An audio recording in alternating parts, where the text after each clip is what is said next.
Magandang araw po sa inyong lahat. Ang kwentong inyong mapapakinggan ay tungkol sa mag-amang sina Nestor at Owen na umalis sa kanilang baryo matapos silang pagbintangan ng mga aswang. Sa kanilang paglalakbay ay napadpad sila sa San Bartolome kung saan sila tumira at nagtrabaho sa taniman ng paminta na pagmamay-ari ng isang matandang babae na kung tawagin ay Madam Candida. Sa unay tila payapa ang lahat, ngunit nang magsimulang matagpuan ng sunod-sunod ang mga bangkay sa iba't ibang bahagi ng baryo, ay binalot ng takot at pangamba ang mag-ama. Sino nga ba ang responsable sa mga pagpatay? At hanggang saan ang kayang gawin ng isang ama para lamang maprotektahan at mailigtas ang buhay ng kanyang anak?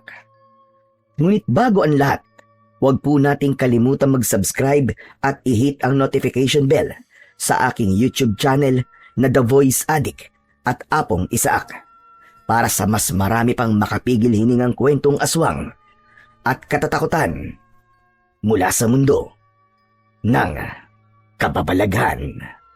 Umpisahan na po natin ang kwento. Nakayukong naglalakad si Nestor pauwi habang nakatuon sa kanya ang mga mapanghusgang mata ng mga tao sa gilid ng kalsada. Kung maaari lang sanang maglaho na siya, ay ginawa na niya. Wala mang sinasabi ang mga tao, ay para namang matatalim na kutsilyo ang tingin ng mga ito na isa-isang bumabaon sa kanyang katawan. Hawak niya ang kaliwa niyang braso na dumudugo habang pilit na binabaliwala ang sakit ng sugat niya roon. Sa wakas, nakarating na siya sa maliit nilang kubo. Agad niyang isinarado ang pinto at sinalubong siya ng 9 na taong gulang niyang anak na lalaki na si Owen. Bumakas ang pag-aalala ni Owen pagkakita sa kalagayan ng ama niyang si Nestor. Umupo si Nestor sa sahig na kawayan sa isang sulok. Tay, ano po nangyari sa inyo? Bakit may dugo po kayo sa braso niyo? Owen anak, ikuha mo ako ng lumang damit sa kahon. Sige na. Opo tay, ito na po. Nagtataka man ay agad na tumalima si Owen. Naghalongkat ito sa kahon kung saan nakalagay ang kanilang mga damit. Isang itim na t-shirt ang inabot ni Owen kay Nestor. Idinampiyon ni Nestor sa halos 3 pulgadang hiwa sa kanyang braso habang bakas sa mukha niya ang sakit at hapdi. Tay, ano po bang nangyari sa inyo? Bakit po may sugat kayo? Bigla na lang akong tinaga ng isang tindero ng karne sa palengke kanina, anak. Tapos, pinagtabuyan nila ako at pinaalis.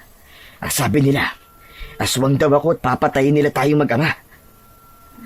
Hala, bakit ganun tay? Hindi naman po tayo aswang, di ba? Hindi anak, hindi tayo aswang. Akala lang ng mga tao ay akong aswang dahil ako ang huling kasama ng ninong Anselmo mo bago siya pinatay nung aswang. Sa akin na nila isinisi ang lahat. Kahit ang totoo, ay wala naman akong kasalanan doon. Matagal nang naninirahan ang mag-amang Nestor at Owen sa liblib na baryo na yon. Noon pa man, ay may mangilan-ngilan ng nagiging biktima ng aswang doon. At ang pinakahuli nga ay ang ninong ng anak niyang si Owen. Galing sila sa inuman ng ninong ni Owen at sabay silang umuwi. Ligtas na nakauwi si Nestor, ngunit si Anselmo ay natagpuan ng bangkay kinaumagahan sa tabi ng palayan. Marami itong kalmot at kagat sa iba't ibang parte ng katawan nito at halos wala na itong dugo. Dahil si Nestor ang huling kasama ni Anselmo, ay inisip ng lahat na siya ang aswang na matagal ng dahilan ng takot ng mga tao. Makalipas ang ilang sandali, ay huminto na sa pagdurugo ang sugat ni Nestor. Pero ang sakit ng mapagbintangan sa isang karumal-dumal na bagay ay nasa puso pa rin niya. Tumayo siya at kinuha ang isang lumang traveling bag sa ilalim ng papag. Lumapit si Owen na may pagtataka sa muka. Tay, ba't niyo po kinuha yan? Ano pong gagawin niyo? Mag-e-empake tayo ng mga damit natin, anak. aalis na tayo rito. Pero tay, kung aalis po tayo dito, baka po isipin nila na totoong mga aswang nga po tayo. Hindi na tayo ligtas dito, Owen. Galit na ang mga tao sa atin. At ayokong hintayin na may gawin pa sila sa atin na hindi maganda, lalong-lalo na sa'yo. Lalo na't may nagbanta na sa atin. Napapatayin nila tayo. Bahala na sila kung anong isipin nila sa atin. Ang importante ngayon, anak, ay makaalis na kagad tayo dito. Pero tay, saan naman po tayo pupunta? Sa ngayon ay hindi ko pa alam, anak. Siguro sa Maynila. Malay mo, makita natin doon ang nanay mo. Pero tay, ang sabi po kasi ni nanay sa uling sulat niya, ay may iba na po siyang pamilya, di ba? Baka hindi na po niya tayo gustong makita, tay. Basta, anak, aalis tayo rito bukas ng madaling araw. Bahala na kung saan tayo mapunta, basta makalayo lang tayo rito. Marahang tumango si Owen habang may lungkot sa kanyang mga mata. Ramdam naman ni Nestor na mabigat para sa anak niya ang umalis sa baryong yon kung saan ito ipinanganak. Naroon ang mga kaibigan nito at sanay na ito sa lugar na yon. Ngunit mas prioridad niya ang kaligtasan nilang mag-ama. Hindi siya papayag na may mangyaring hindi maganda kay Owen na baka sa huli ay pagsisihan pa niya. Inagabihan ay mahimbing na natutulog sina Nestor at Owen. Magkatabi sila sa papag. Nakahanda na ang kanilang mga damit na dadalhin nila sa kanilang pag-alis.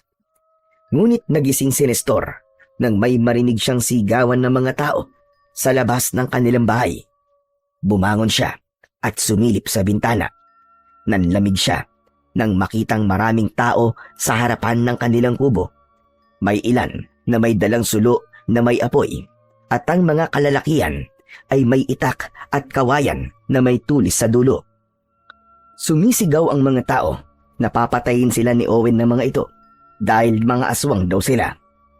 Nagising na rin si Owen at agad na bumakas ang takot sa mukha nito nang marinig ang sigawan ng mga tao sa labas. Tay, ano po nangyayari? Bakit parang ang daming tao po sa labas? Maganda ka, anak. Kailangan natin tumakas. Ha? Bakit po, tay? Ano po ba yun? Basta, huwag ka na muna magtanong. Huwag kang maingay.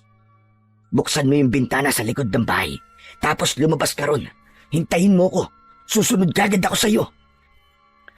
Tila naramdaman ni Owen ang panganib na kinakaharap nila. Kaya agad itong tumalima sa kanyang ama. Binuksan nito ang bintana sa may likod ng kubo. At mula roon ay lumabas ito. Mabilis na kinuha ni Mang Nestor ang traveling bag habang pilit niyang nilalabanan ng takot at pangamba. Pero nang mapagtanto niya na may kabigatan ng bag ay nagdesisyon siyang wag na yung dalhin dahil baka kapag hinabol sila ng mga tao ay mahirapan sila. Agad na lumabas si Nestor sa bintana sa likod ng kubo. Doon ay nakita niya si Owen na nanginginig na sa takot. Hinawakan niya ang kamay nito at itinuro niya ang talayban sa likod ng bahay nila. Magkasabay silang tumakbo sa talayban at siniguro nila na hindi sila makikita ng mga tao. Hindi pa man nakakalayo ang mag-ama nang isang napakalaking liwanag ang sumiklab sa likuran nila. Huminto sila at sabay na lumingon. Nanlambot ang mga tuhod ni Nestor nang makita niyang nasusunog na ang kanilang kubo. Tay! Ang bahay po natin! Nasusunog! Hayaan mo na, anak, wag mo nang tignan. Ang importante ay buhay tayo. Kung hindi kagad tayo nakaalis doon, ay malamang kasama tayong masusunog. Tara na, baka malaman nila na nandito tayo. Huwag natin sayangin ang pagkakataon na ibinigay sa atin ng Panginoon. Nabuhay pa tayo. Mabigat ang mga hakbang na naglakad sina Nestor at Owen. Ang totoo ay nanghihina na si Mang Nestor dahil sa pagkasunog ng kanilang bahay. Napakaraming alaala ang meron yun. Ngunit hindi na lang niya ipinaramdam kay Owen ang panghihina niya dahil alam niya na kailangan niyang maging matatag para sa kanyang nag-iisang anak. Tirik na ang araw, ngunit patuloy pa rin naglalakad sina Nestor at Owen sa gilid ng kalsada. May ilang sasakyan na dumadaan at sinubukan nilang parahin ni Nestor. para makasakay sila. Pero kahit isa ay walang huminto para sila ay tulungan. Wala silang kahit na anong dala, maliban na lamang sa suot nilang damit. Sa labis na pagmamadali nila ay wala rin silang sapin sa paa. Wala silang nakikitang kabahayan. Puro mga talahiban at kasukalan ang nasa magkabilaang gilid ng kalsada. Tay, nagugutom na po ako.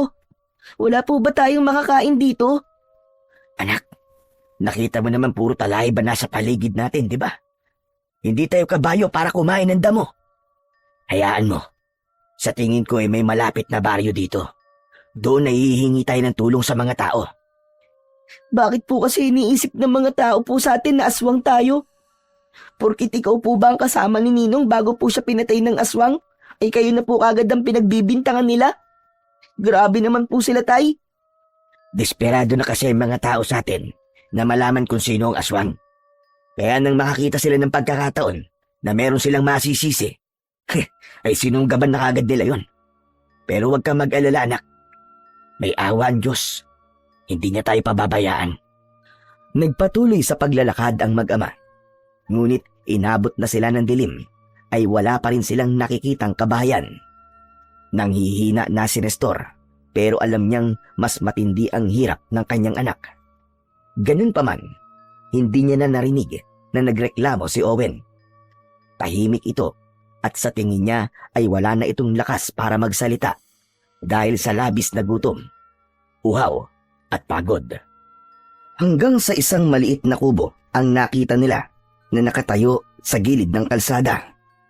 Owen, tignan mo, may kubo. May mahihinga na tayo ng tulong. Kahit papano ay nakakita si Nestor ng konting pag-asa na makakakain na sila.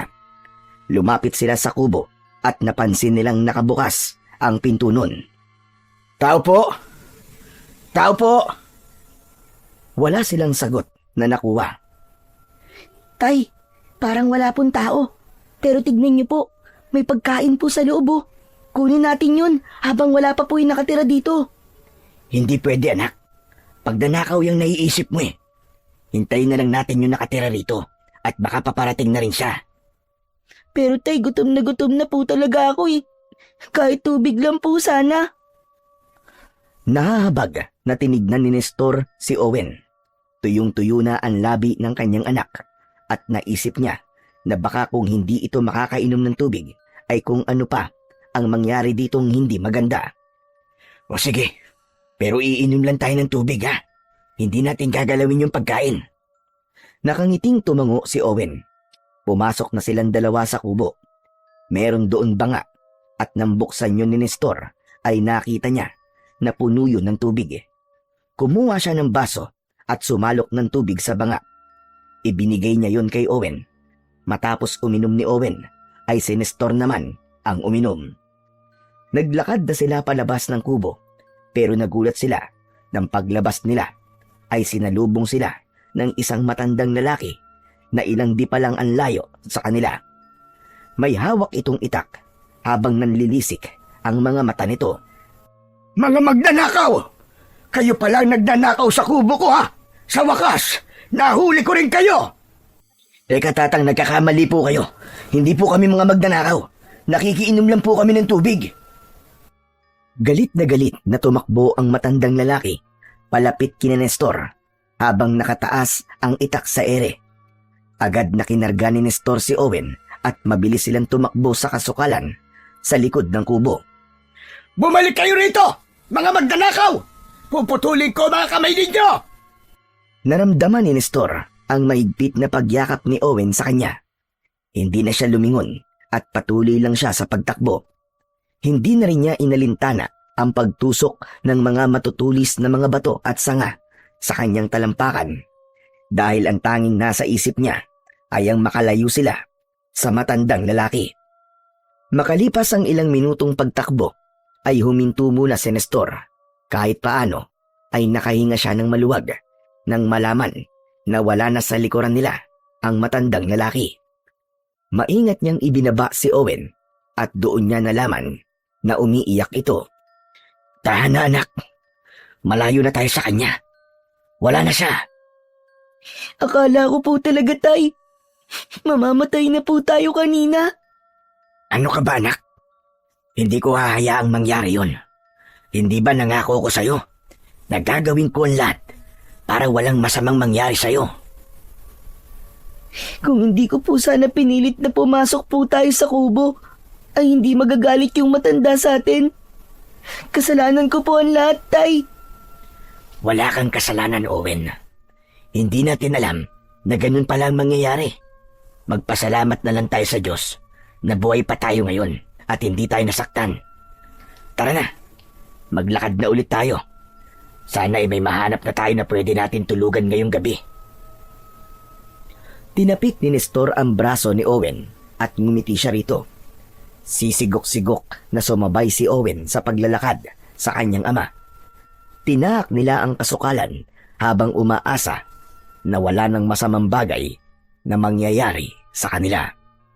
Makalipas ang ilang oras na paglalakad, ay tuluyan ng nakalabas si Nestor at Owen sa kasukalan. Sumalubong sa kanila ang isang malawak na taniman.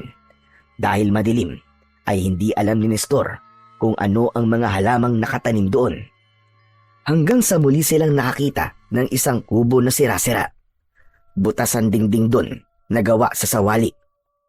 Isang baitang na lang ang meron sa hagdan ng kubo at base sa pag-oobserba ni Nestor ay wala na roong nakatira. Diyan na muna tayo magpapalipas ng gabi, Owen, para kahit papano ay may mahihigan tayo.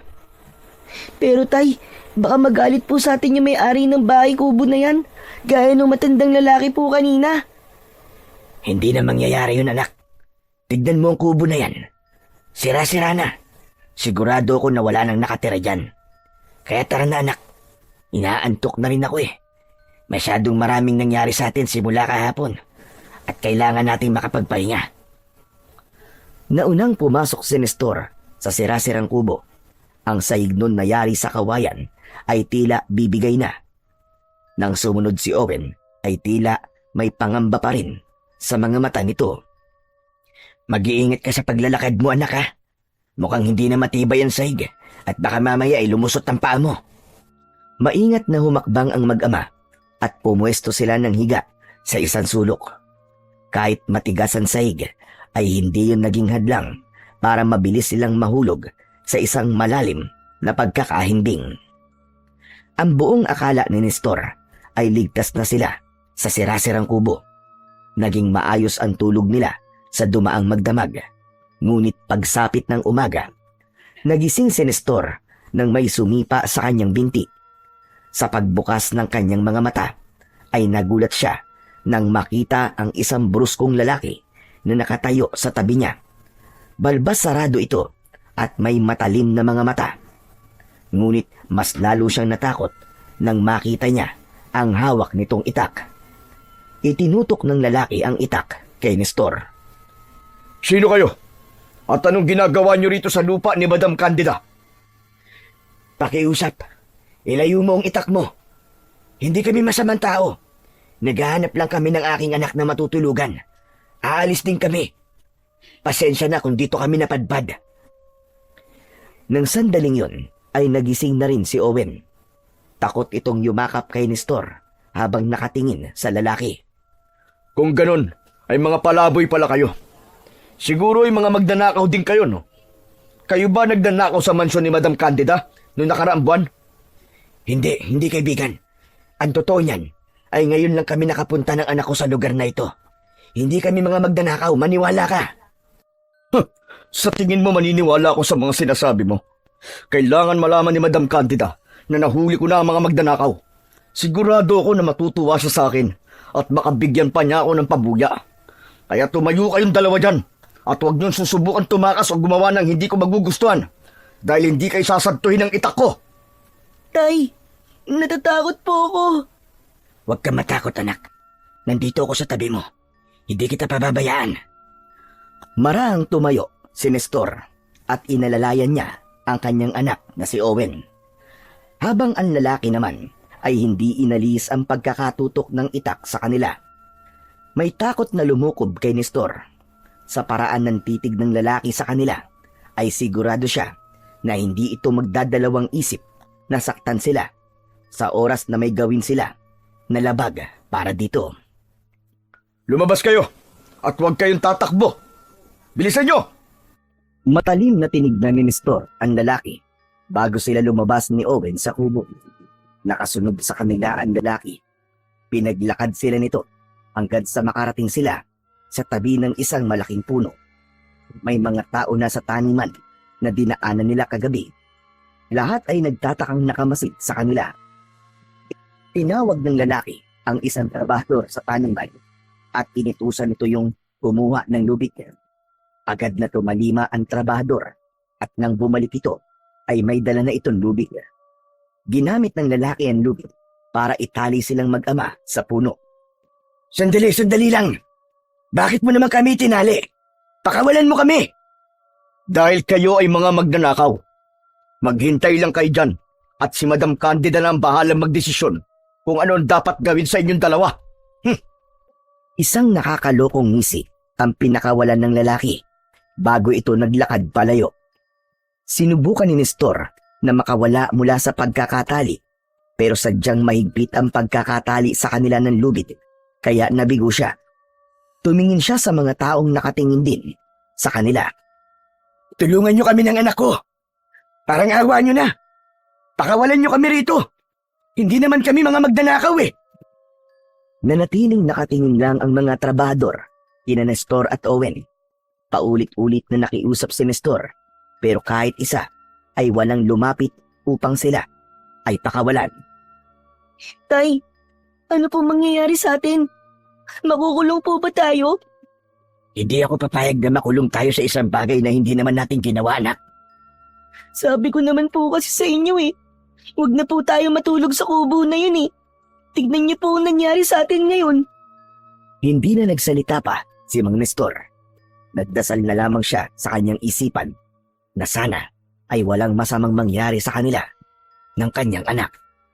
Makalipas ang ilang minuto, ay umangat ang muka ni Mang Nestor nang makarinig siya ng yabag ng sapatos na papalapit sa puno kung saan sila nakatali ni Owen. Nakita niyang palapit yung bruskong lalaki, ngunit sa pagkakataon na yon ay hindi na ito mag-isa. May kasama itong isang may edad na babae na sa unang tingin pa lang ay alam na kagad ni Nestor na isa yung mayaman. Nakapusod sa likod ang buhok nito. Maamo ang mukha nito at nangungusap ang mga mata. Matangkad ang babae na may payat na pangangatawan. Nakasuot ito ng bulaklaking bestida at may dala itong itim na bag. Huminto ang lalaki at babae sa harapan mismo ni Nestor at Owen. Benjo, sino sila? At bakit sila nakatali rito? Nakakaawa naman sila. Mukha silang nahihirapan. Hindi po kayo dapat maawa sa kanila, Madam Candida. Sila po ang nagnakaw sa inyong mansyon noong nakaraang buwan. Ano ka mo?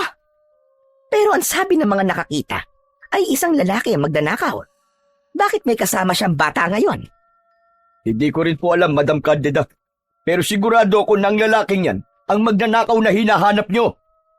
Napansin ni Nestor ang awa sa mata ng matandang babae habang nakatingin sa kanila. Maya-maya pa ay napailing ito. Sino kayo? Ano ang inyong mga pangalan? Ako po si Nestor. At ito naman po ang anak ko si Owen. Magsabi kayo ng totoo. Totoo ba ang sinabi ni Benjo na ikaw ang nagnakaw noon sa aking mansyon? Hindi po, madam. Ang totoo po niyan eh. Ngayon lang po kami nagawin ng aking anak sa lugar na ito. Kaya imposible po na kami ang sinasabi niyong nagnakaw nun sa inyo. Aba, madam, huwag kayo maniniwala sa isang yan. Halatang nagsisinungaling yan. Wala namang magnanakaw ang umamin na magnanakaw siya.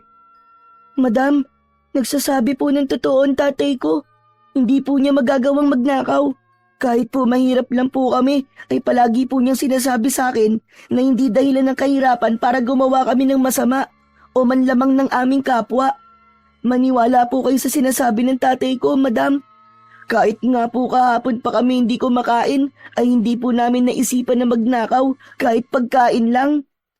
Sus, paawa ka pang bata ka. Mana ka sa tatay mo kasi parehas kayo sinungaling. Itinaas ni Madam Candida ang isa nitong kamay na siyang nagpatahimik kay Benjo. Tama na, Benjo. Sa palagay ko naman ay nagsasabi sila ng totoo. Hindi silang nagnakaw nun sa aking mansyon. Sige na, pakawalan mo na sila. Pero madam, Pakawalan mo na sila, Benjo. Dapat ko pa bang ulitin ang sinabi ko sa'yo? At isa pa, alam mo bang sa ginawa mong pagtali sa kanila ay ikaw ang pwedeng makulong at hindi sila? Labag sa batas ang ginawa mong ito.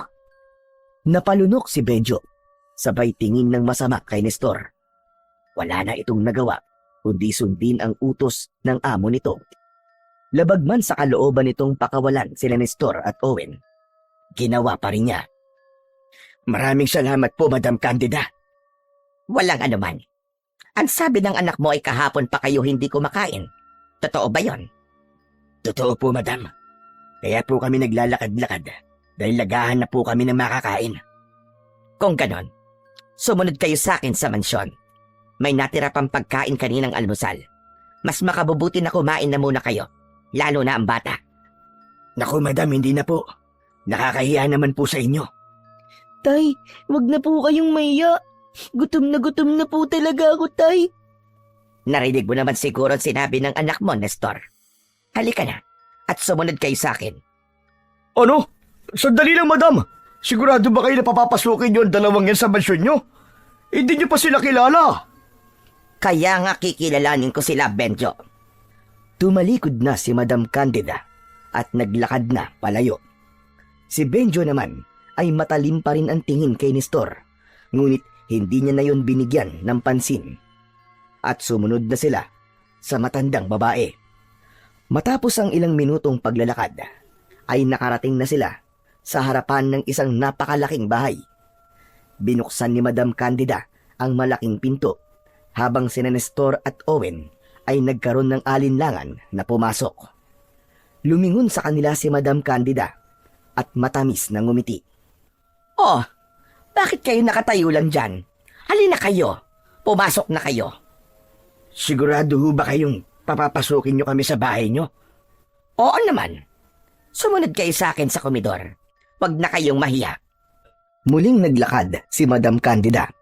Nagkatinginan muna ang mag-ama at nang tumango si Nestor ay pumasok na sila sa malaking bahay. Labis na namangha si Nestor sa laki ng sala. Makintab ang marmol na sahig at mukhang napakalambot ng malaki at mahabang sofa. Pagpasok nila sa silid kainan, ay muling napatingin si Nestor sa paligid. Malaki ang espasyo. Sa gitna ng silid ay isang mahabang mesa na yari sa magandang uri ng kahoy na may 12 upuan ang naroon.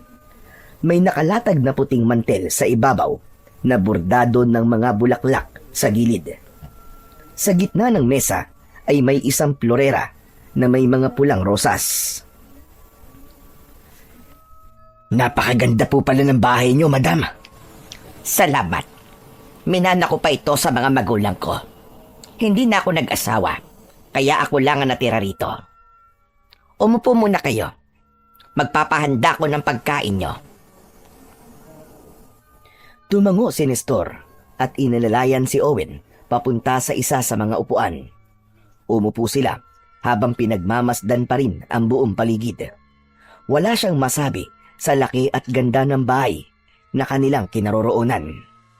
Hindi nagtagal ay dumating na ang isang babaeng kasambahay at inihain na nito ang mga pagkain ni Nestor at Owen. Merong sinangag, pritong itlog, daing na bangus at isang pitsil ng orange juice. Umupo si Madam Candida sa kabisera. Sige na, kumain na kayong mag-ama. Huwag kayong mahihiya at ubusin nyo yan. Pero Madam Candida, napakarami po ng inihain nyo. Maraming salamat po. Agad na nagsimula ang mag-ama na kumain. Hindi na muna nila pinansin si Madam Candida dahil talagang gutom na sila. Ang sabi sa akin ni Benjo ay nakita niya kayo doon sa Sirang Kubo. Ano palang nangyari at napunta kayo ron? Ang totoo ay halos kilala ko ang lahat ng mga tao dito sa San Bartolome. Kaya sigurado ko na hindi kayo taga rito. Napahinto si Nestor sa pagkain at tumingin sa matandang babae. Magaan ang loob niya rito at tinulungan sila nito, kaya naisip niya na dapat lang nitong malaman ang totoo. Nang sa gayon din ay maunawaan nito kung bakit sila napadpad doon ni Owen. Mangyari pong napagbintangan po kasi kaming aswang sa baryo kung saan po kami nakatira. Nagbanta po ang mga tao na papatayin kami, kaya umalis na lang po kami ron. At bago po kami tuluyang makaalis, ay sinunog pa po nila ang aming kubo. Pero Madam Candida, hindi po totoo na mga aswang kami. Mga tao po kami. Ang sabi po ni tatay, naghahanap lang po ng masisisi ang mga tao, kaya kami po ang pinagbintangan nilang aswang. Tama ho yun. Naglakad-lakad po kami hanggang sa makarating kami ron sa sirasirang kubo. Hindi naman po namin alam na sakop po pala yun ng inyong lupain. Pasensya na po talaga. Anong klaseng mga tao magbibintang sa inyo ng ganong kabigat na akusasyon? Nakakaawa naman pala talaga kayo. Kung ganun pala, ay wala na kayong tirahan. Ganun na nga po, Madam Candida. Eh paano yan? Saan kayo niyan titira ngayon? Bahala na po. Ang bala ko po ay magtungo sa Maynila. Kaya lang wala akong nadalang gamit o pera nang tumakas kami ng anak ko sa kubo namin. Mas lalong tumindi ang awa sa muka ni Madam Candida. Ramdam yun ni Nestor sa paraan ng pagtingin nito sa kanila ni Owen. Masyadong magulo sa Maynila, Nestor. Mahirap ang buhay doon. Kung gusto mo, ay meron akong iaalok sa'yo. Namatay kasi ang isa kong trabahador sa taniman ng paminta. Kung gusto mo, ikaw na lang ang pumalit sa kanya. Sa inyo ko na rin ipapagamit ni Owen yung kubo na tinitirhan niya rito sa aking lupa. Nang sa gayon ay hindi nyo na problemahin ng inyong tirahan. Libre din ang pagkain ng aking mga trabahador. Kaya wala na kayong magiging problema. Ano po? Pero sobra-sobrang tulong niyo na po yan, Madam. Tutulungan mo rin naman ako dahil magtatrabaho ka sa akin. At isa pa, hindi kaya ng aking konsensya na hayaan kayong umalis sa aking bahay nang hindi nyo alam ang inyong pupuntahan, lalo na't may kasama ka pang bata.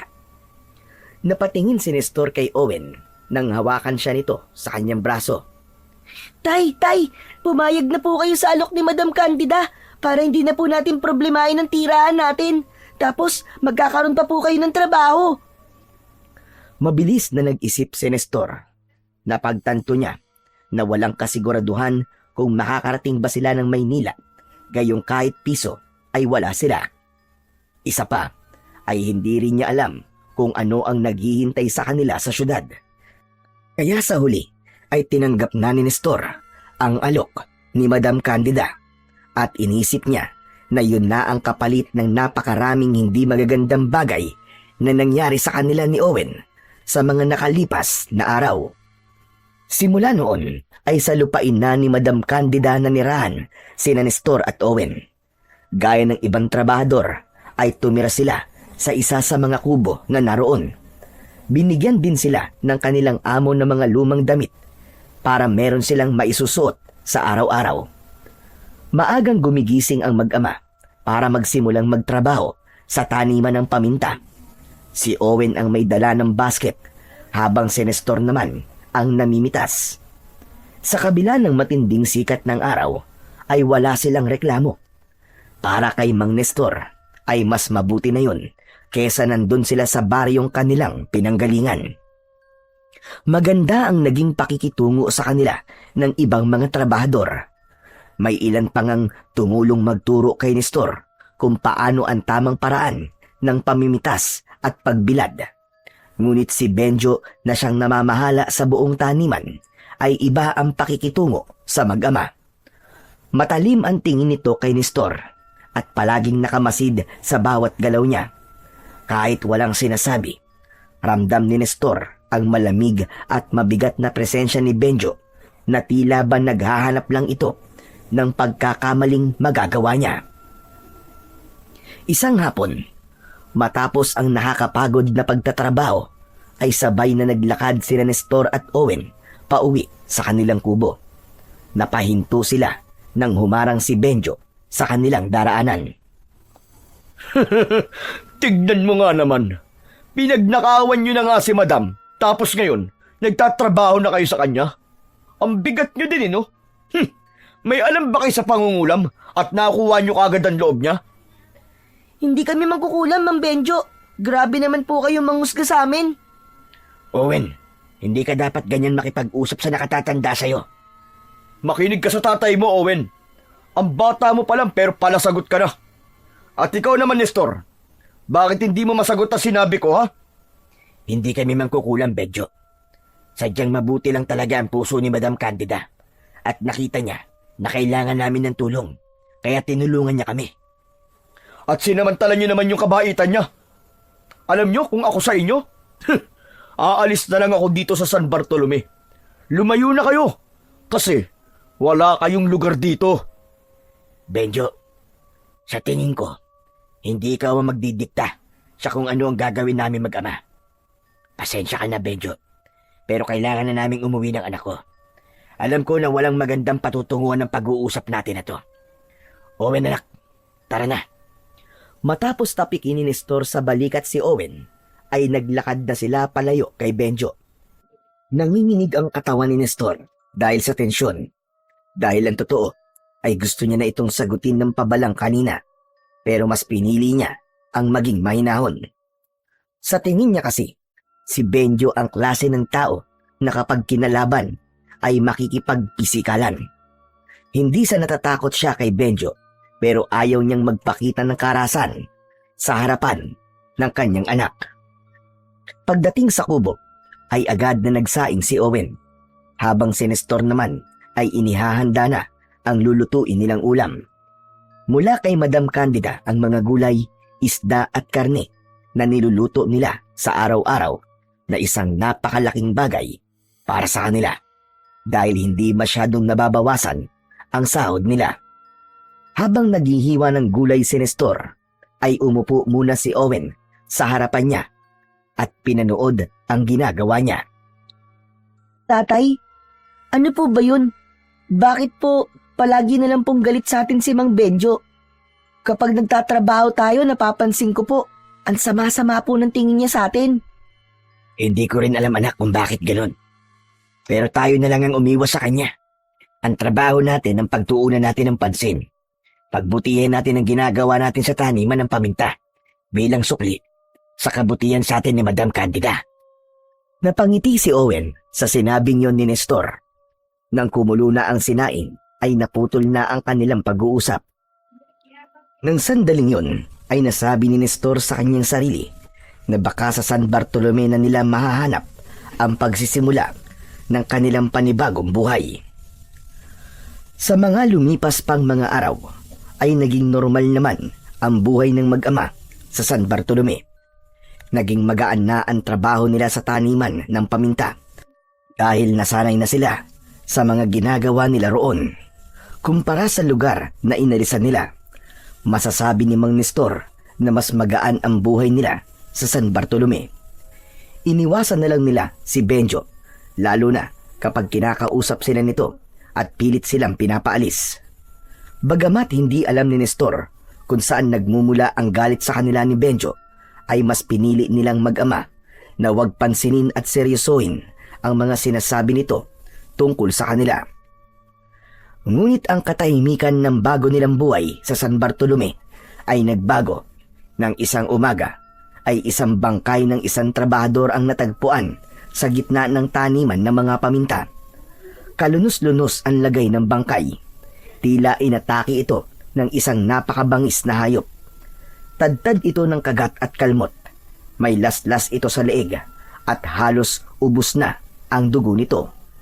Nakabukas ang mga mata nito na para bang bago ito malagutan ng hininga ay may nakita itong kahindik-hindik na nilalang. Habang nakatayo si Nestor sa unahan ng kumpulan ng mga taong nakapalibot sa bangkay, ay bumalik sa alaala niya ang mga naging biktima noon ng aswang sa kanilang baryo. Laking gulat ni Nestor nang biglang sumulpot si Owen sa tabi niya. Mabilis niya itong hinila palayo kahit pahuli na dahil nakita na rin ito ang bangkay. Anong ginagawa mo rito, anak? Hindi ka na dapat pa nagpunta rito. Hindi ko naman po alam, Tay, na may patay pala eh. Nagtaka po kasi ako kung bakit may nagkukumpulan po, kaya po pinuntahan ko. Tay, yung itsura po nung patay, hindi po ba ganun din po ang itsura ng mga pinatay ng aswang sa baryo natin? Tama ka, anak.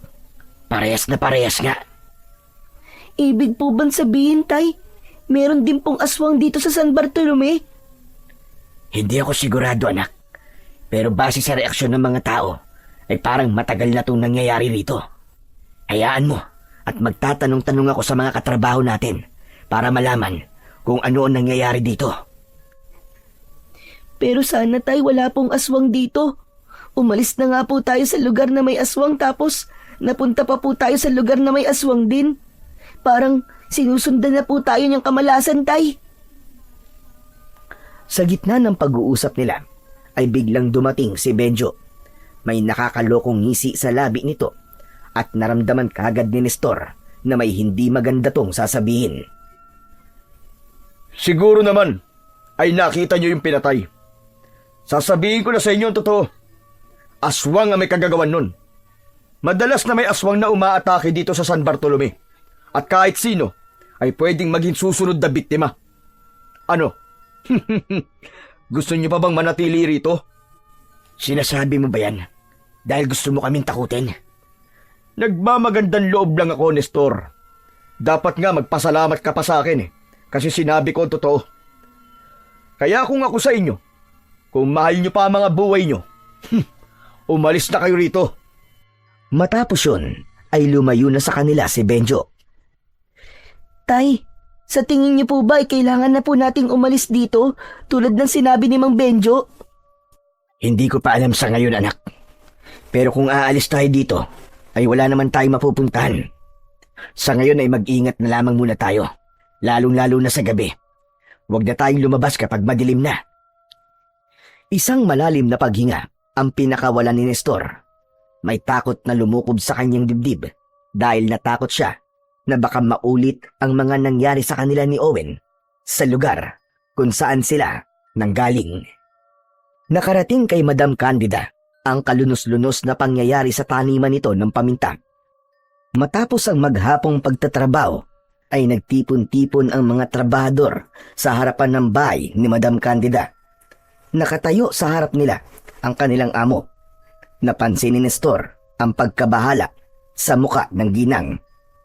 Mga kasama, alam kong hindi madali ang araw na ito para sa inyo. Isa sa ating mga kasamahan na si Ernesto ang pinatay sa mismong taniman. Naiintindihan ko ang takot nyo. Ang totoo, hindi natin alam kung ano talaga ang nangyari. Pero para sa kaligtasan ng lahat, ay maglalagay tayo ng mga bantay tuwing gabi. Wala mo nang lalabas kapag madilim na. Pagkatapos ng trabaho ay dumiretso na kayo sa inyong mga bahay.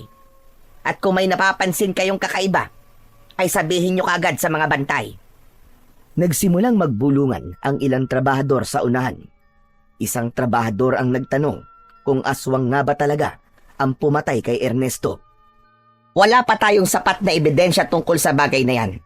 Pero hindi natin isasara ang isipan natin sa kahit na anong posibilidad. Ang mahalaga, mag-iingat tayo. Sundin natin ang panuntunan. At kung may kailangan kayo, lumapit kayo sa akin. Muli ay natahimik ang lahat. Ilang segundo pa bago nagtaas ng kamay si Nestor. Mabigat sa dibdib niya ang kaba, pero naramdaman niya ang pangangailangan na magsalita. Madam, kagabi po ay may nakita akong anino sa gilid ng taniman. Malaki po, parang tao pero sobrang bilis. Sa tingin ko po, ayun ang aswang na pumatay kay Ernesto. Kung ano-ano na lang ang sinasabi mo. Bago ka lang dito Tapos ganyan na kagad ang kwento mo. Masyado kang pabida. Benjo, kung may nakita nga si Nestor ay makinig tayo. Mas mabuting maging mapagmatsyag kesa maging pabaya. Pero sa ngayon ang importante ay magkaisa tayo at manatiling alerto. Magbabantay ang mga tauhan ko tuwing gabi. Protektado kayo rito. Isa-isang nag-alisan ang mga trabahador matapos ang pagpupulong. si Nestor at Owen ay hindi pa rin umaalis sa kanilang pwesto. Binagmasdan niya ang langit. Maliwanag pa, pero alam niyang ang tunay na panganib ay magsisimula sa oras na lumubog na ang araw. Maagang naghapunan sila Nestor at Owen. Gaya ng ginagawa nila noon sa kanilang baryo, ay nagsaboy sila ng asin sa paligid ng kanilang kubo. Sa loob ay nagsimulang lagyan ng tulis ni Nestor ang mga kawayan na nakuha niya sa kasukalan. Napahinto siya nang makita niya si Owen na pinapanood siya habang may takot sa mga mata. Natatakot ka ba, anak? Opo, Tay. Parang ganito rin po kasi tayo nung nandun pa po tayo sa dati nating bahay. Palagi po tayo nagsasaboy ng asin bago po dumilim. Pero iba pa rin dito sa San Bartolome, anak. Dahil may isang tao na nagnanais tayong protektahan. Maganda mga sinabi ni Madam Candida kanina sa pagpupulong. Kahit paano, ay makakatulog tayo na maayos. Kasi alam nating may mga nagbabantay na tauhan ni Madam Candida sa labas. Pero Tay, totoo po ba yung sinabi nyo kanina? Na may nakita po kayong aswang? Hindi ako sigurado kung aswang nga ba yun. Anino lang kasi yung nakita ko, anak. Hindi ko na lang sinabi sa'yo kasi alam kong matatakot ka eh. Pero huwag ka mag-alala. Napagdaanan na natin ang ganitong sitwasyon. Kaya walang masamang mangyayari sa atin. Basta't palagi tayo mag-iingat at susundin natin ang mga sinabi ni Madam Candida. Sa mga sumunod na araw, ay lalong dumami ang natatagpo ang bangkay sa iba't ibang bahagi ng San Bartolome. Isang matandang babae ang nakita sa likod ng simbahan na balot ng sugat at wala ng mga lamang loob. Isang batang lalaki naman ang natagpuan sa tabing ilog na nakasubsob sa putik at tila pinatay sa pamamagitan ng matatalim na kuko. Dahil doon ay lalong lumalim ang takot ng mga tao sa baryo. Para kay Nestor, bawat patay na natatagpuan ay isang malaking babala na kailangan nilang paigtingin ang kanilang pag-iingat. Hindi siya makatulog ng mahimbing tuwing gabi at lagi siyang nagigising sa bawat kaluskos sa labas ng kanilang kubo. Ang dating pag-asa na dala ng panibagong simula sa San Bartolome ay unti-unting napalitan ng takot at pangamba. Isang araw, walang pasok sa taniman ng paminta si Nestor at Owen dahil araw yon ng kanilang pahinga. Nang napansin ni Nestor na paubos na ang kanilang panggatong, ay nilapitan niya si Owen na abala sa paghuhugas ng pinagkainan nila kaninang almusal. Anak, pupunta lang ako sa kakahuyan ha. Maubos na pala ang panggatong natin eh. Sige po, Tay. Mag-iingat po kayo ah. Ay, Tay, pwede po ba akong makipaglaro sa mga bata sa labas ng taniman pagkatapos ko po dito sa ginagawa ko? Oo naman, walang problema. Basta't huwag kang makikipag-away ha. Opo, Tay. Matapos yun, ay kinuha na ni Nestor ang itak at isang sako, saka siya naglakad patungo sa kakahuyan. Habang naghahanap ng panggatong, ay hindi na iwasan ni Nestor na maisip ang mga pagpatay ng aswang na nangyayari sa San Bartolome. Kung ikukumpara ang mga pangyayari roon sa nangyari sa pinanggalingan nilang lugar, ay masasabi niya na mas malala ang sa San Bartolome. Dapat na ba kaming umalis dito ni Owen? Pero kung aalis naman kami, saan kami pupunta?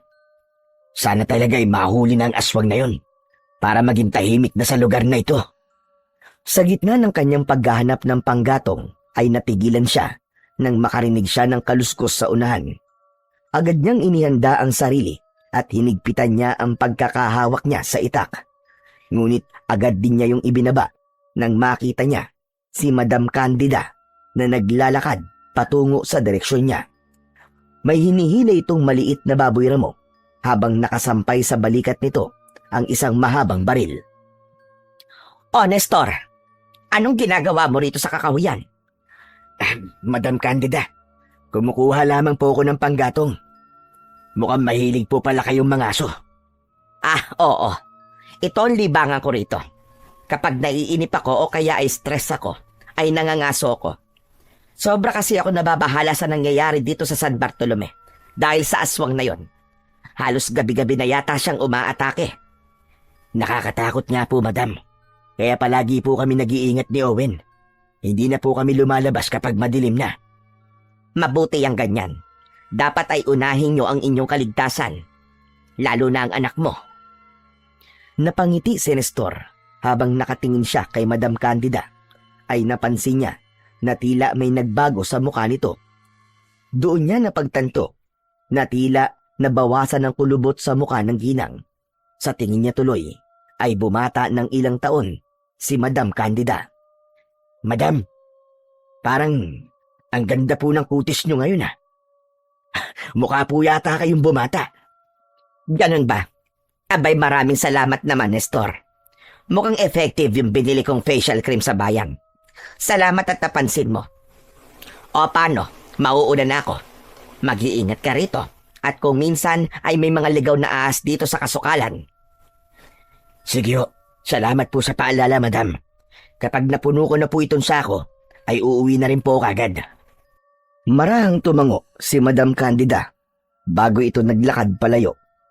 Napatingin naman si Nestor dahil hindi niya akalain na makakakilala siya ng isang taong kagaya ni Madam Candida. Sa kabila ng pagiging mayaman nito, ay napakabuti pa rin itong tao. Karamihan kasi sa mayayamang tao na nakikilala niya ay mababa ang tingin sa mga kagaya niyang mahihirap. Kaya sa kabila ng hindi magagandang nangyayari sa San Bartolome, ay nagpapasalamat pa rin si Nestor na nakilala nila ni Owen si Madam Candida. Matapos mapuno ng panggatong ang sako, ay bumalik na si Nestor sa kanilang kubo. Wala pa si Owen pero wala siyang kaba sapagkat sigurado siya na nakikipaglaro lang ito sa mga bata sa labas ng taniman ng paminta. Hindi nagtagal ay dumating na rin si Owen. Kinabahan si Nestor dahil may bakas ng dugo sa bibig ang kanyang anak. Nakatulala ito at tila takot na takot. Iniwanan ni Nestor ang kanyang ginagawa upang alamin kung ano ang nangyari. Pinaupo niya si Owen sa mahabang kawayang upuan sa labas ng kubo at mahigpit niyang hinawakan ang mga kamay nito. Owen anak, anong nangyari sa'yo? Bakit may dugo ang bibig mo? Nakipag-away ka ba? Umiling si Owen habang nangingilid ang mga luha. Kung ganun, ano nangyari? Nadapa ka ba? Sumagot ka, anak! Si Madam Candida po. Tinawag niya po ako kanina habang naglalaro po ako. Akala ko po may iuutos siya sa akin. Pero dinala niya po ako sa likod ng mansyon. Tapos ano?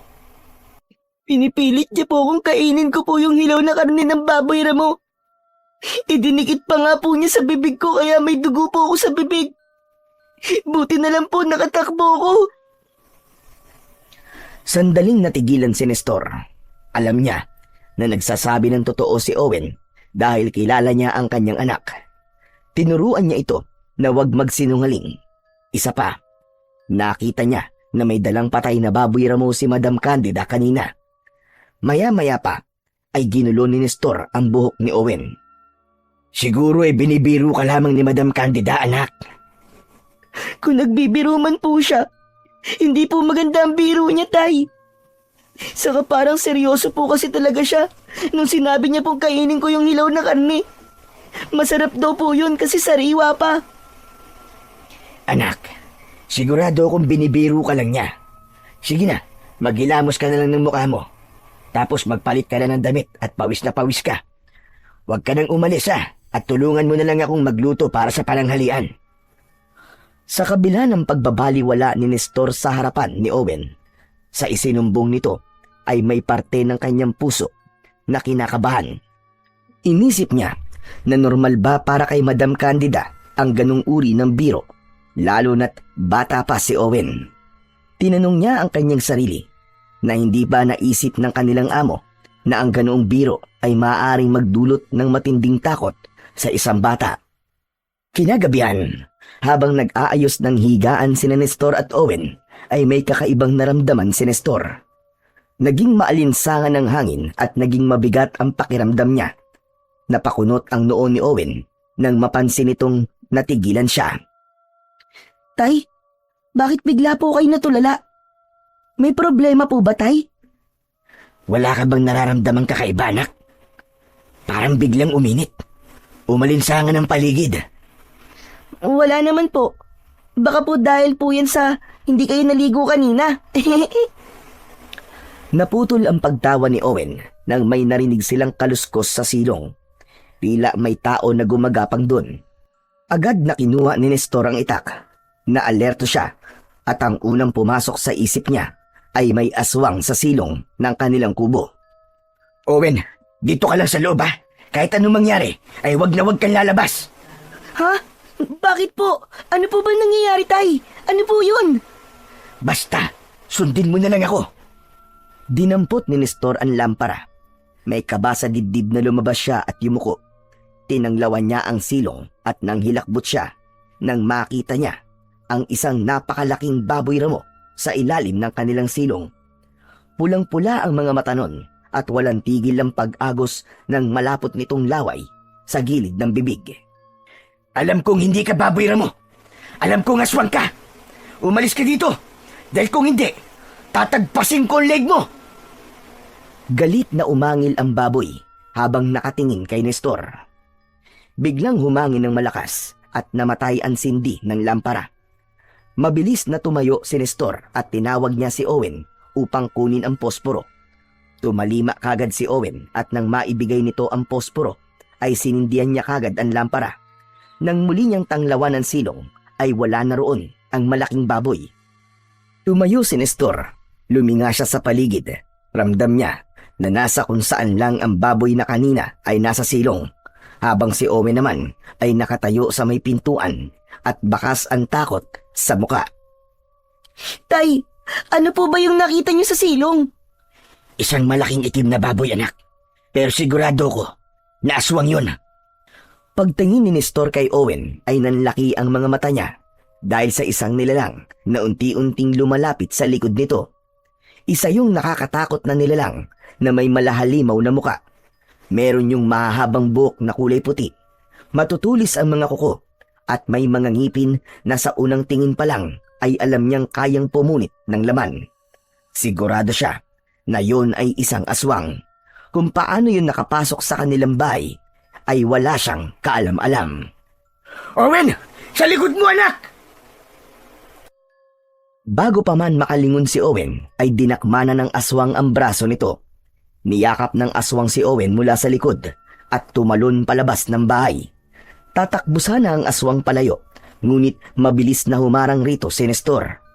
Kinalimutan na niya ang takot at ang tanging nasa isip niya ay ang mailigtas ang kanyang anak. Bitiwan mo ang anak ko, hayop ka! Bitiwan mo siya!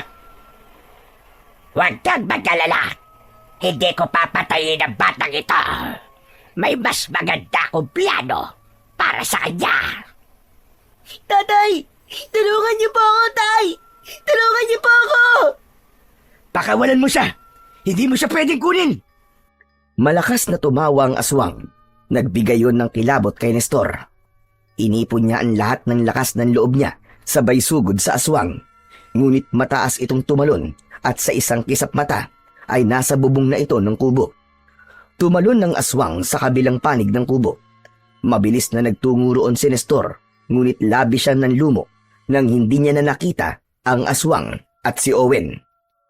Owen! Anak! Nasaan ka? Hayop kang aswang ka! Ibalik mo ang anak ko! Halos mabaliw na si Nestor sa pagtawag sa kanyang anak. Hindi niya magawang umiyak dahil pakiramdam niya ay bangungot lamang ang lahat. Sinubukan niyang hanapin si Owen at ang aswang sa paligid. Sinikap niyang sundan ang mga bakas ng paa sa lupa, pero bigo siyang makita kung nasan ang kanyang anak.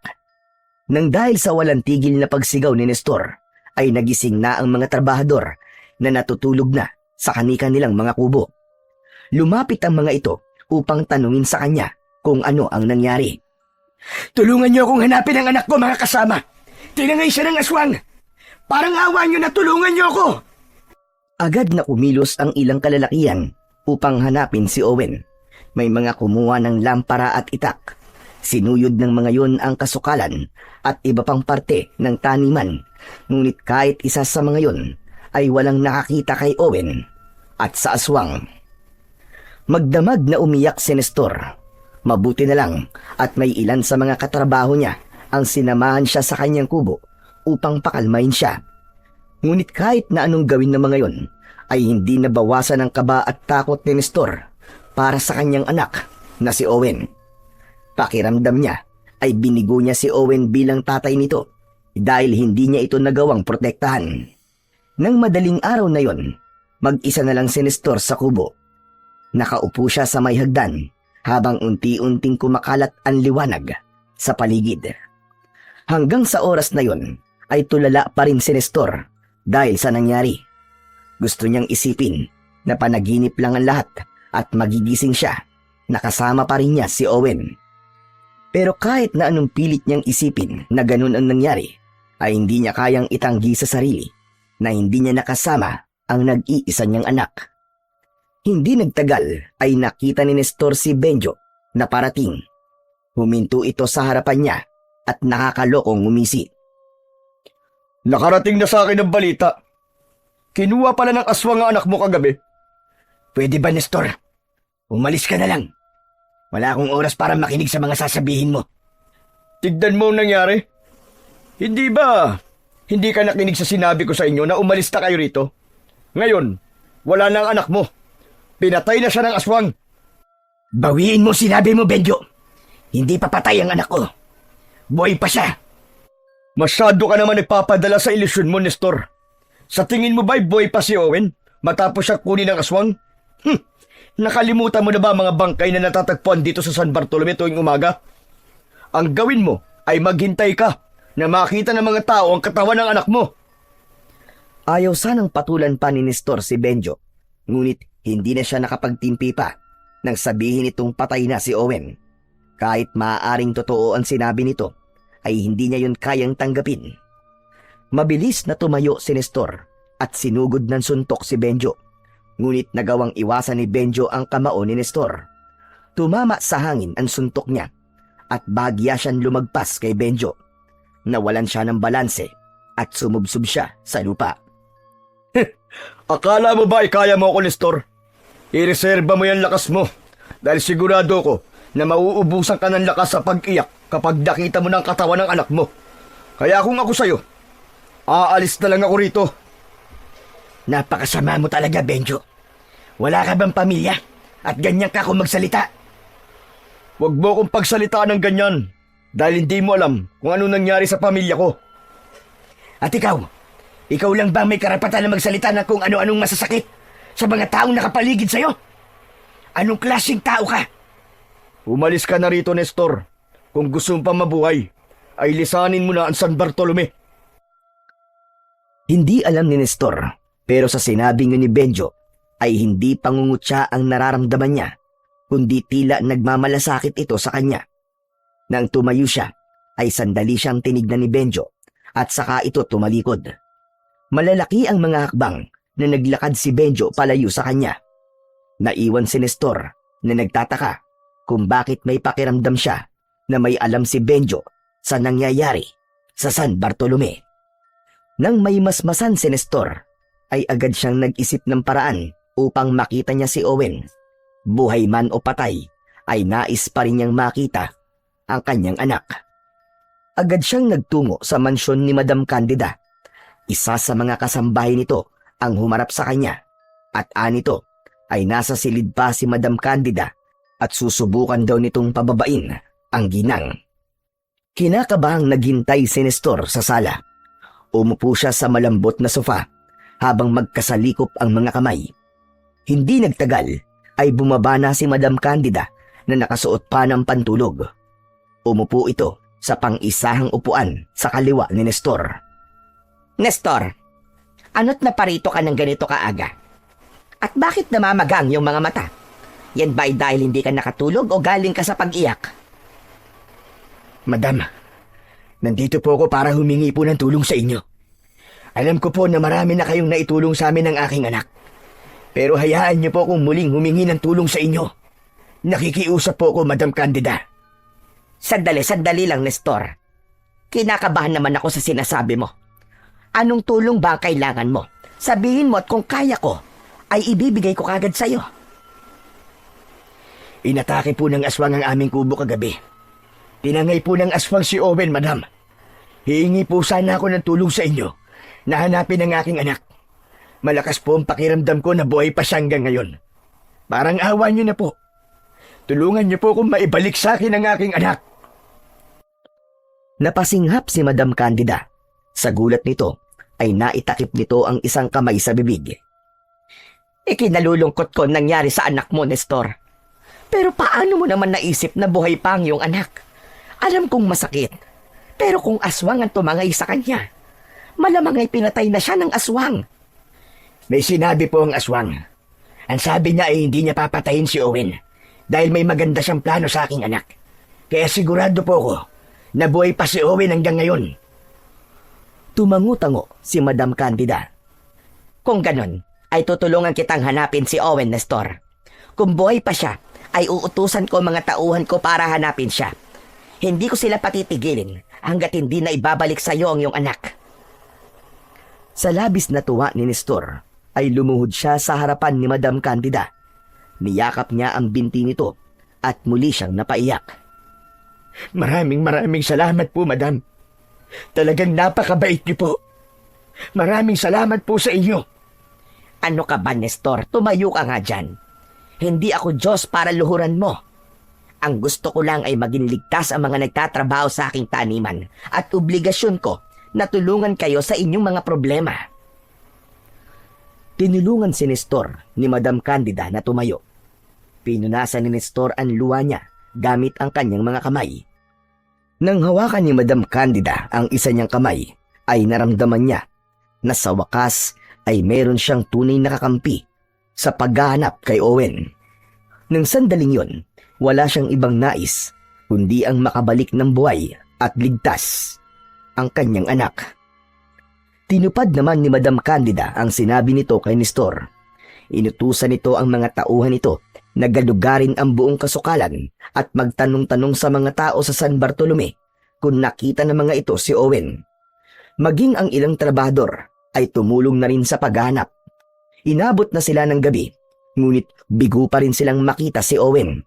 Kahit na pagod na, ay hindi pa rin huminto si Nestor sa paghahanap sa kanyang anak. Sumama pa rin siya sa mga tauhan ni Madam Candida sa paghahanap sa kasukalan. Nang lumabas sila sa kasukalan, ay bagsak ang balikat ni Nestor. Sinalubong sila roon ni Madam Candida at agad siya nitong nilapitan. Kumusta ang paghahanap niyo, Nestor? Hindi pa rin po namin nahanap si Owen, madam. Alam ko na dapat na namin siyang mahanap dahil habang tumatagal, ay lumiliit din ang pag-asa na makikita ko pa siyang buhay. Huwag kang mawala ng pag-asa, Nestor. Ginagawa ng mga tauhan ko ang lahat para mahanap si Owen. Sa ngayon ay magpahinga ka na muna. Alam kong kaninang umaga pa kayo naghahanap. Bukas na ninyo ipagpatuloy ang ginagawa nyo dahil delikado na dito sa labas. Malungkot na tumango si Nestor at matapos niyang magpaalam kay Madam Candida ay nagtungo na siya sa kanilang kubo. Nang makarating doon si Nestor ay nanghihina siyang umupo sa gilid ng papag. Nilukob siya ng labis na kalungkutan dahil hindi siya sanay na mag-isa lang siya roon. Sa maikling panahon na paninirahan doon, ay nasanay na siyang palagi niyang kasama roon ang kanyang anak na si Owen. Humiga si Nestor at tumingin sa kawalan. At dahil sa kawalan ng tulog at sapat na pahinga, ay mabilis siyang nakatulog matapos niyang pumikit. Ngunit hindi naging matagal ang pagtulog ni Nestor. Habol ang hininga na nagising siya mula sa isang napakasamang panaginip. Sa panaginip niya ay nakita niya si Owen sa isang silid. Naroon din ang nakakatakot na aswang. Sa mismong harapan niya ay ginilitan ng leeg ng aswang si Owen at wala siyang magawa dahil hindi siya makaalis sa kanyang kinatatayuan. Diyos ko, bakit niyo naman ako binigyan ng ganong klase ng panaginip? Parang awa niyo na, Panginoon. Pauwiin niyo na po si Owen. Protektahan niyo po siya laban sa aswang na tumangay sa kanya. Nang dahil sa panaginip na yon, ay mas lalong tumindi ang pangamba na nararamdaman ni Nestor. Bumangon siya at kinuha ang kanyang itak.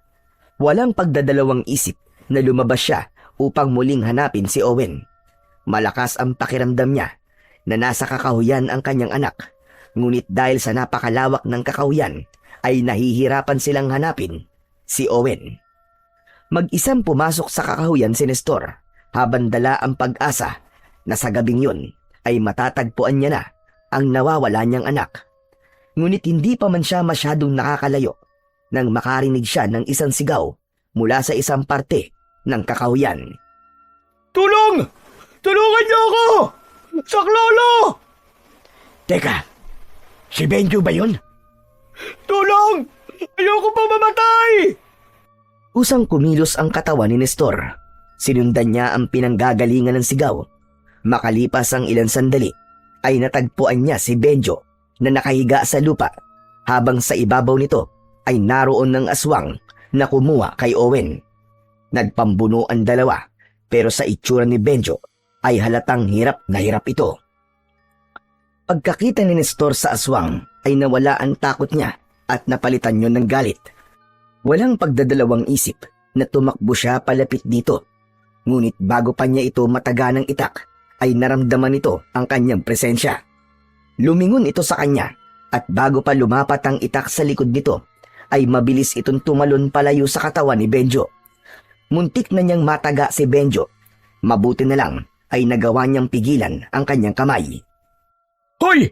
Hindi ako aswang! Huwag mo akong tagain! Mabilis na inilipat ni Nestor ang tingin niya sa aswang. Tumalim ang mga mata niya habang nakatingin dito. Nasaan ang anak kong hayop ka? Ibalik mo siya sa akin! Huwag mo nang hanapin ang anak mo. Mas magiging maganda ka pala niya sa piling ko. Anong sinasabi mong demonyo ka? Anong gagawin mo sa anak ko? Hindi mo na kailangang malaman. Kaya simula ngayon, tanggapin mo na lang na wala na ang anak mo. Walang hiya ka! Ibalik mo si Owen! Ibalik mo ang anak ko! Walang pag-aalinlangan na sinugod ni Nestor ang aswang. Itinaas niya ang itak pero bago pa tumama ang talim nito ay gumapang ang mahabang buhok ng aswang papunta sa kanya. Pumulupot ang buhok ng aswang sa braso niya. Paigpit yun ng paigpit kaya napasigaw siya at nabitiwan niya ang itak. Itinaas siya ng buhok ng aswang at itinapon siya nito. Mabilis na lumapit ang aswang kay Nestor pero bago pa siya nito masaktan ay sinunggaban na ito ni Benjo. Pilit nitong itinulak ang aswang ngunit walang laban ng lakas nito sa lakas ng aswang. Pumulupot din ang buhok ng aswang sa katawan ni Benjo. Itinaas din ito si Benjo at ibinalibag sa lupa. Gumapang si Nestor upang kunin ang itak. Nang makuha niya yon, ay agad siyang tumayo at muling inatake ang aswang. Pero sadyang napakabilis nitong kumilos at kahit isang beses ay hindi niya ito tinamaan. Tumulong na si Benjo sa pag-atake. Habang nakatalikod ang aswang kay Benjo, ay sinaksak nito sa braso ang aswang. Mabilis na humarap ang aswang at hinampas nito ng buhok nito si Benjo. Tumilapon si Benjo at malakas itong dumaing pagbagsak sa lupa. Sa gitna ng tensyon ay may narinig silang mga yabag. Mula sa madilim na bahagi ng kakahuyan ay may lumabas na 4 na kalalakihan na may hawak na sulo at mga itak. Napahinto ang aswang at sa isang iglap ay mabilis itong tumakas. Hinabol ng mga lalaki ang aswang habang naiwan sila Nestor at Benjo na pagod na pagod. Hayop na yan! Isang kubot pala ang aswang na yun! Ano? Anong kubot? Isang uri ng aswang na may kakayahang pahabain ang kanyang buhok. Nagagamit niya to para umatake at mambiktima. Pero mabuti na lang at may mga dumating. Sigurado ay narinig ng trabador na nagkakagulo rito, kaya nila tayo pinuntahan. Ano ba kasing ginagawa mo rito ng ganitong oras, Benjo? Bakit ikaw? Anong ginagawa mo rito? Hinahanap ko ang anak ko. Ikaw? Ang totoo niyan hinahanap ko rin ang anak mo. Tila nahihiyang yumuko si Benjo. Maraming salamat pala sa pagliligtas mo sa akin. Kung hindi ka dumating kagad, malamang ay isa na ako sa naging biktima ng aswang na yon. Hindi lang ako makapaniwala. Natutulungan mo ako kahit na wala akong magandang ipinakita sa inyo ni Owen. Hindi kaya ng konsensya ko, Benjo, na walang gawin. nang makita ko na kailangan mo ng tulong. Pero salamat din dahil may pakialam ka rin pala kay Owen kasi hinahanap mo rin siya. Ang totoo niyan, Nestor, naaawa ko sa kanya. Saka naiintindihan ko nararamdaman mo.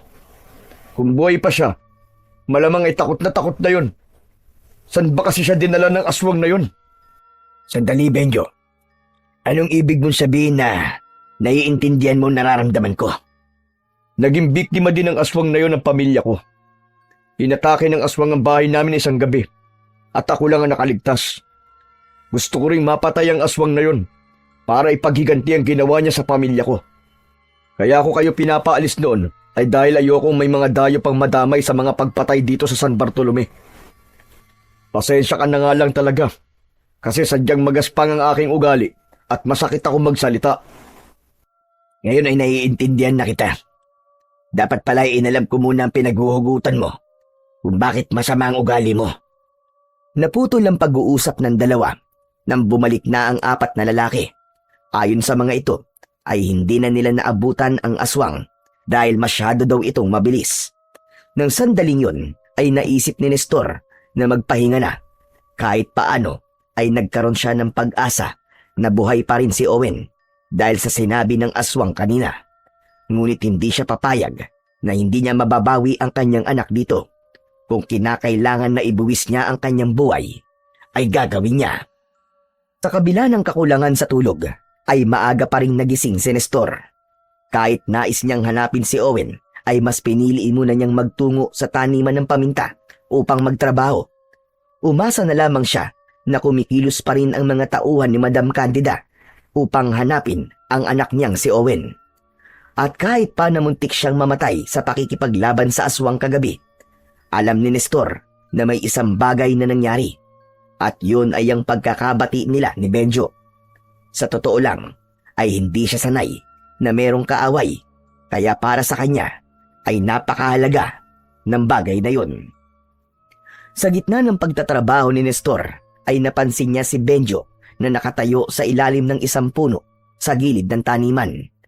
Kinawayan siya nito at sumenyas na parabang pinapalapit siya. May pagtataka man ay lumapit pa rin si Nestor kay Benjo. Agad niyang napansin ang pagkabahala sa mata nito. Nestor, makinig ka.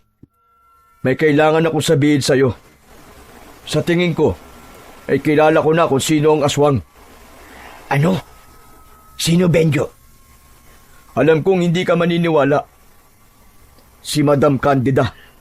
Siya ang aswang. Ano ka mo? Si Madam Candida? Imposible yan. At paano mo nasabing aswang ang amo natin? Napakabait niya at matulungin. Siya pa nga nag-utos sa mga tauhan niya na hanapin si Owen. Alam ko, Nestor. Pero ang hula ko ay ginagawa niya lang ang lahat ng yun para hindi magduda ang mga tao sa kanya. Kagabi kasi, nasugatan ko sa likod ng braso yung aswang. Tapos kanina nakita ko si Madam Candida na may sugat din sa likod ng braso niya. Hindi kaya yun ang dahilan kung bakit gumaganda ang balat niya? Dahil sa mga nabibiktima niya? Malamang ay ganun na nga, Nestor. Sandaling natahimik si Nestor habang nanginginig ang kanyang buong katawan.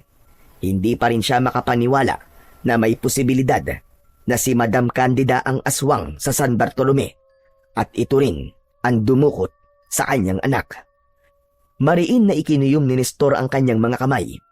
Walang imik na humakbang siya pero hinawakan siya ni Benjo sa braso para pigilan. Sandali lang, Nestor. Saan ka pupunta? Saan pa? Kakausapin ko si Madam Candida. Kung siya nga ang aswang, ay kailangan niyang sabihin sa akin kung nasa ng anak ko. Pwede bang kumalma ka muna? Huwag kang padalos-dalos. Paano akong kakalma? Nawawala ang anak ko, Benjo. Hindi tayo pwedeng magpadalos-dalos ng desisyon. Kailangan ay meron tayong konkretong plano. Kung si Madam Candida nga ang aswang, sigurado ako na mamayang gabi ay aalis siya para maghanap ng bibiktimay niya. Kapag umalis na siya, ay dun tayo papasok sa mansyon niya. At bakit naman tayo papasok doon? Isipin mo, saan ba pwedeng itago ni Madam Candida si Owen? Hindi ba sa mansyon niya?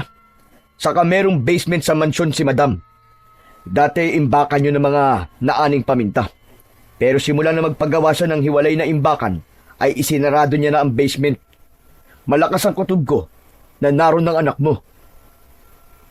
At paano naman tayo makakapasok sa basement na yun kung nakasarado na yun? May duplicate key ako sa pinto ng basement. Siyempre, ako na mamahala dito sa taniman. Kaya binigyan niya ako ng susi para doon. Pero nakalimutan niya ng bawiin. Itinabi ko na lang. Kaya kumalma ka lang muna, okay? Mamayang gabi tayo papasok sa mansyon ni Madam Candida. Sa kabila ng kagustuhan ni Nestor na malaman kung totoo ngang nasa mansyon si Owen, ay mas pinili na lang niyang makinig kay Benjo. Tahimik siyang nanalangin na sana ay hindi pa huli ang lahat para mailigtas nila si Owen sa kamay ng aswang na dumukot dito. Buong maghapon na hindi nagpakita sa taniman si Madam Candida, kaya mas lalong lumalim ang hinala ni Nestor na totoo nga ang sinabi sa kanya ni Benjo. Naisip niya na baka ayaw makita ng kanilang amo ang sugat na natamo nito noong nakarang gabi. Pagsapit ng gabi ay naghanda na si Nestor.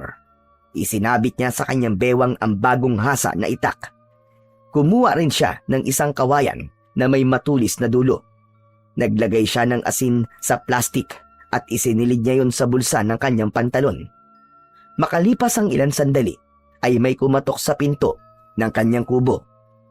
Nang buksan ni Nestor ang pinto, ay bumungad sa kanya si Benjo na may dala ring itak. O ano, Nestor? Handa ka na ba? Kanina pa, Benjo. Handang-handa na. Kung ganun ay tara na. Sigurado ako natulog na mga kasambay sa mansyon. Isang malalim na paghinga ang pinakawalan ni Nestor bago siya sumama kay Benjo patungo sa mansyon.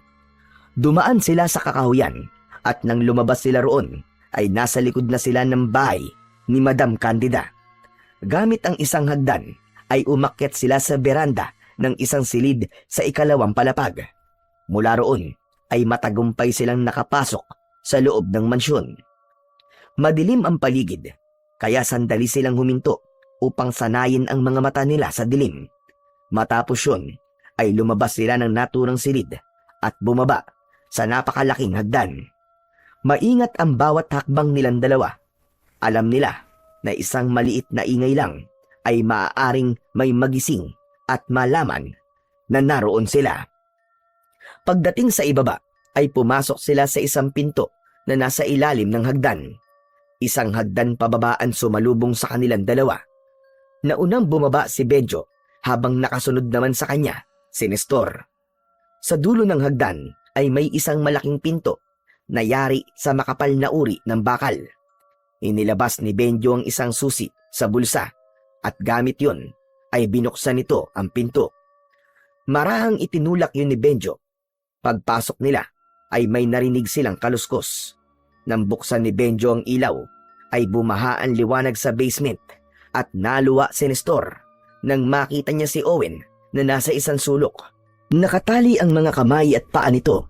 Bukod dun ay may busal pa ito sa bibig. Bumakas ang pag-asa sa mukha ni Owen nang makita nito si Nestor. Nilapitan ni Nestor si Owen. Inalis niya ang busal nito at gamit ang itak ay inalis niya ang lubid na nakatali sa mga paa at kamay nito. Tay! Buti po't nandito na po kayo. Akala ko po kinalimutan niyo na po ako eh. Hindi yun maaaring mangyari, anak. Kung alam mo lang, walang oras at araw na hindi kita iniisip. Pero Owen, totoo ba na si Madam Candida ang aswang na dumukot sa'yo? Opo, si Madam Candida po. Ang sabi niya sa akin ay gagawin niya akong kagaya niya sa paparating po na pagbilog ng buwan. Gusto niya po akong gawing aswang para magpatuloy po ang lahi niya. Walang iya siya. Napakagaling talaga niyang magpanggap. Pero huwag kang mag-alala kasi ligtas ka na, anak. Pwede bang mamaya na kayo magkwentuhan? Umalis na tayo rito at baka biglang dumating si Madam Candida. Tumango si Nestor kay Benjo. Dahil sa nangihina si Owen, ay tinulungan ito ni Nestor sa pagtayo. Nang naglalakad na sila palabas ng basement, ay hindi inaasahan na dumating si Madam Candida. Nanlaki ang mga mata nito sa gulat nang makita sina Nestor at Benjo. Agad namang nagtago si Owen sa likod ni Nestor. Tay, siya po ang aswang! Si Madam Candida po ang aswang! Owen, ano bang sinasabi mo? Paano ako magiging aswang? Isa paanong ginagawa mo rito sa basement, ha? Alam mo bang abot langit na ang pag-aalala ng tatay mo sa'yo? Yung pala'y nandito ka lang. Tama na ang pagpapanggap mo, Candida. Alam na namin ang totoo. Ikaw ang aswang dito sa San Bartolome. Ikaw ang pumatay sa mga inosenteng tao rito. At ikaw rin ang pumatay sa pamilya ko, hayop ka. Napakatagal na panahon mo kaming nilinlang. Itinago mo ang kademonyoan mo sa pagpapanggap mong mabait ka. Isang malalim at mahinang pagtawa ang pinakawalan ni Madam Candida. Nawala ang kabaitan sa mukha nito at sa isang iglap ay nagbago ang anyo nito. Humaba ang buhok nito at nag-anyo itong aswang. Ibinuka nito ang mga kamay nitong may mahahabang kuko at isang nakakatakot na ngiti ang sumilay sa labi nito. Napaatras si Nestor. Mabilis niyang inilabas mula sa kaluban ng itak habang ang kawayan na may matutulis na dulo ay ibinaba niya sa sahig. Kung ganon, ay wala nang dahilan para itangki ko sa inyo ang buong katotohanan. Tama ang lahat ng inyong sinabi. Ako nga ang aswang dito sa San Bartolome. At kung inaakala nyo na mapapatay nyo ko ay nagkakamali kayo. Ang silid na ito sa ilalim ng aking mansyon, ang inyong magiging libingan. Kailanman ay hindi mananalo ang kasamaan laban sa kabutihan. Ngunit hindi sa pagkakataon na ito. Biglang sumugod ang aswang at sa isang iglap ay lumipad ang mga hibla ng buhok nito na parang latigo. Umiwas si Benjo, ngunit tinamaan ng balikat ni Nestor. Napasigaw siya at napaatras, ngunit hindi niya binitiwan ang kanyang itak. Muling sumugod si Benjo at nagawa nitong tagain ang balikat ng aswang. Sumigaw ang aswang, ngunit hindi umatras. Mabilis nitong inikot ang katawan at malakas nitong inihampas ang buhok nito sa dibdib ni Benjo. Tumilapon si Benjo at tumama ang likod nito sa matigas na pader. Agad namang tinulungan ni Nestor si Benjo para makatayo. Ayos ka lang ba?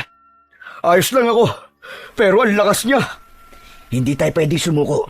Isipin mo ang pamilya mo at ang mga taong pinatay niya. Tila naglagablab ang galit sa puso ni Benjo sa sinabi ni Nestor.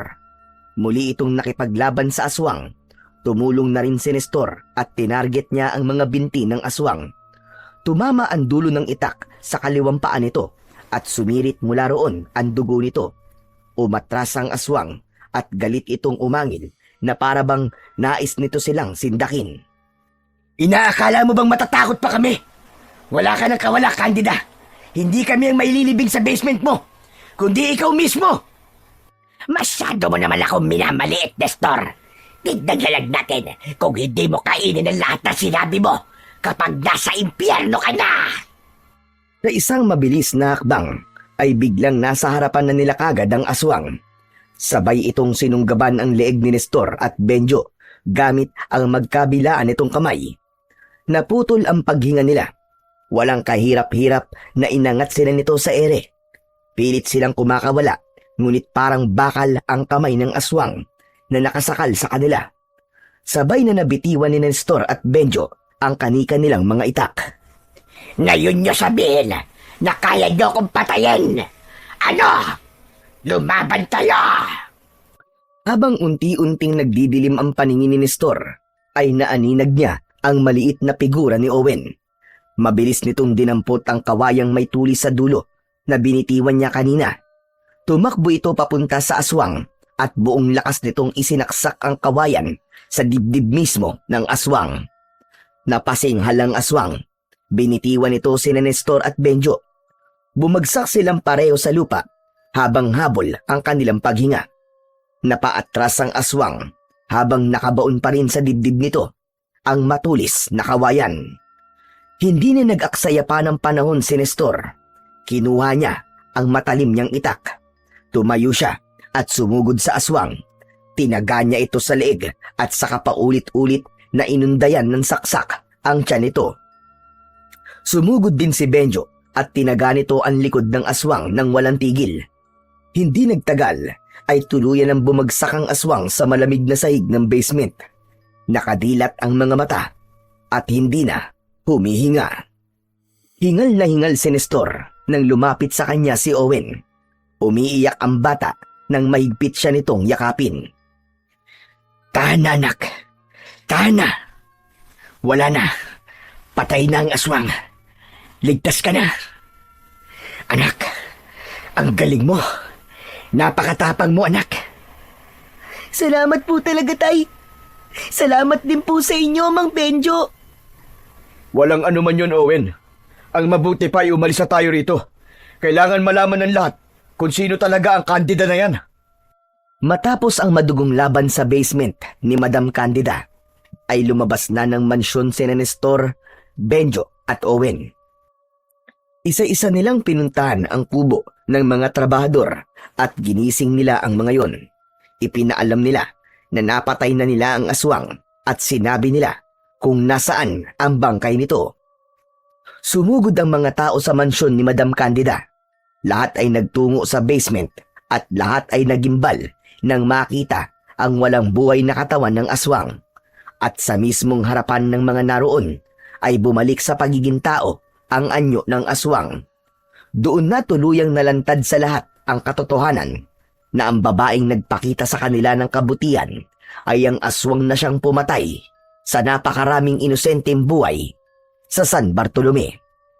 Matapos ang kamatayan ni Madam Candida, ay unti-unti nang nawala ang takot ng mga tao sa San Bartolome.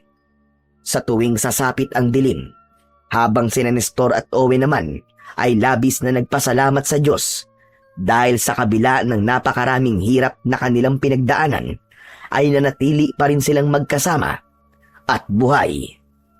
Nang dahil sa nangyari sa kanila sa San Bartolome, ay nagdesisyon silang ituloy na ang pagpunta sa syudad. Kahit paano naman ay may naipon si Nestor na sa tingin niya ay sapat para muli silang makapagsimula. Isang umaga, naging bisita ni Nestor at Owen si Benjo sa kanilang kubo. Sakto na sa araw na yon ay paalis na sila. Nakita ni Benjo ang isang malaking bag sa sulok ng kubo, kaya nagkaroon ito ng ideya sa gagawin ng mag-ama. Aalis ba kayo, Nestor? Oo, Benjo. Magtutungo kami ni Owen sa Maynila.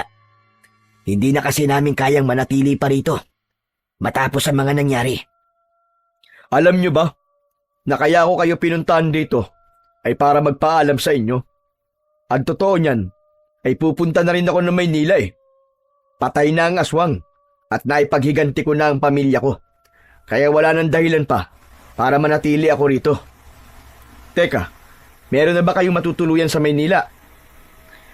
Wala pa nga eh. Talagang magbabakasakali lang kami doon. At baka naroon na swerte namin. Ang mabuti pa, ay doon na kayo tumuloy sa bahay ng tita ko. Mabait yun, at baka tulungan pa niya kayong makaharap ng trabaho. Nakangiting nagkatinginan ang mag-ama. Nang tumango si Owen, ay nakuha na kagad ni Nestor ang sagot ng kanyang anak. Kung ganon, ay hindi namin tatanggihan yan, Benjo. Aba, dapat lang. Gusto ko kasing bumawi sa mga nagawa ko sa inyo noon. Hindi mo naman kailangan bumawi, Benjo. Pero maraming salamat pa rin sa'yo. Tatanawin namin ni Owen na isang malaking utang na loob. Ang tulong mo na to sa amin. Matapos ang bangungot sa San Bartolome, ay tuluyan ng nilisan ni Nestor at Owen ang lugar na yon. Sumama sila kay Benjo papuntang Maynila. Nakahanap si Nestor ng maayos na trabaho sa tulong ng tita ni Benjo, habang si Owen naman ay pumasok na sa pampublikong paaralan. Hindi man marangya ang kanilang buhay, ramdam naman ni Nestor ang kapayapaan sa isang bagay na matagal niya nang hinahangad para sa kanila ng kanyang anak. At napagtanto ni Nestor na kaya niyang gawin ng lahat para sa anak niyang si Owen. Natutunan niyang ang pagiging ama ay hindi na susukat sa kayamanan, kundi sa katatagan, sa sakripisyo, at sa tapang na harapin ang kahit na anong panganib para sa kapakanan ng kanyang nag-iisang anak.